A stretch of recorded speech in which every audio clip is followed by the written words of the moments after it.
ఒక unexpected condition జరగడం వల్ల ప్రాజెక్ట్కి ఎయిదర్ పాజిటివ్ ఇంపాక్ట్ అయినా ఉంటుంది లేదా నెగిటివ్ ఇంపాక్ట్ అయినా ఉంటుంది. దాన్నే రిస్క్ అని ఎక్స్ప్లెయిన్ చేశాను. సో ఒక బెస్ట్ ఎగ్జాంపుల్ ఏంటంటే పాజిటివ్ రిస్క్కి నెగిటివ్ రిస్క్కి ఒక ప్రాజెక్ట్లోని 2 క్రిటికల్ రిసోర్సెస్ ఉన్నారు. అంటే వాళ్ళు లేకపోతే వర్క్ అనేది జరగదు. అలాంటి ఇంపార్టెంట్ 2 క్రిటికల్ రిసోర్సెస్లో మన రిసోర్సు ఇంకో దాంట్లో ఓపెనింగ్ వచ్చింది, వాడు జాయిన్ అయిపోదామని ప్లాన్ చేస్తారు. ఈ విషయం ఇంకో క్రిటికల్ రిసోర్స్కి తెలుస్తుంది.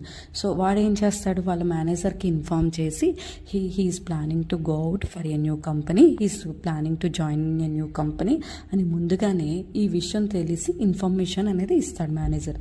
సో మేనేజర్ ఏంటి, ఈ క్రిటికల్ రిసోర్స్ వెళ్ళిపోతే ప్రాజెక్ట్కి రిస్క్ రాకుండా ఉండడం కోసం వాడితో నెగోషియేట్ చేసేసి వాడికి కావాల్సిన బెనిఫిట్స్ అన్నీ కూడా ప్రొవైడ్ చేసి ఎలా అయినా ఆ పర్సన్ని కంపెనీలో ఉండేటట్టు చేస్తారు. ఇది పాజిటివ్ రిస్క్. ఎందుకంటే ఈ విషయం ముందుగా తెలియడం వల్ల ఆ పర్సన్ బయటికి వెళ్లకుండా మనం ఆపగలిగాం. ఇది ఎగ్జాంపుల్. నెగిటివ్ రిస్క్కి ఇంకో ఎగ్జాంపుల్ ఏంటంటే, ఒక ప్రాజెక్ట్ కొత్తగా స్టార్ట్ అయింది ఒక కంపెనీలో. ప్రాజెక్ట్ స్టార్ట్ అయింది, రిసోర్సెస్ని కూడా హైర్ చేసుకున్నారు, వాళ్ళు ఆల్రెడీ ప్లాన్లో ఉంది. బట్ రిసోర్స్ ఆన్బోర్డ్ అయినాక సడన్గా డ్యూ టు ఫ్యామిలీ ఎమర్జెన్సీ వాడు ఒక 3 months ప్రాజెక్ట్కి రాకుండా ఉన్నాడు. సో దానివల్ల ఏం జరిగిందంటే ఆల్రెడీ కరెంట్ రిసోర్సెస్ ఎవరున్నారో వాళ్ళ మీద ఇంపాక్ట్ అనేది పడింది, న్యూ రిసోర్స్ చేయాల్సిన వర్క్.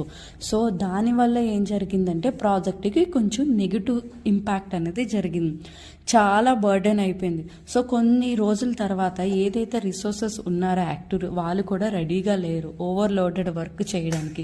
సో ఇది బెస్ట్ ఎగ్జాంపుల్ నెగిటివ్ రిస్క్కి. ఫుల్ వీడియో లింక్ బయోలో ఉంది, చెక్ చేయండి. Thank you. Please subscribe my channel.